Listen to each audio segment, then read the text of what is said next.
नमस्कार मित्रांनो आपल्याला उन्हाळ्यामध्ये आपल्या वैरणीचं नियोजन करायचं असेल, कारण उन्हाळ्यामध्ये आपल्याला जास्त प्रकारची वैरण लागू शकते किंवा उन्हाळ्यामध्ये हिरवी वैरण आपल्याला मुबलक प्रमाणात अवेलेबल असते. त्यामुळं आपण आपल्या गोठ्यावरती एक कमी दरामध्ये उपलब्ध होणारी अशा प्रकारची वैरण आपण आपल्या गोठ्यावरती करत आहोत. ही जवळपास 45 दिवसांचा हा चारा आहे. एक पाणी कमी पडल्यामुळे याची हाईट थोडी कमी झालेली आहे आणि बघू शकता की याला भेंडी असं नाव असतं या चाऱ्याला.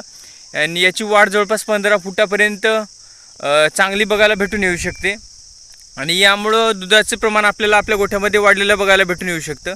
बघू शकता की असं जबरदस्त चारा 45 दिवसांचा झालेला आहे.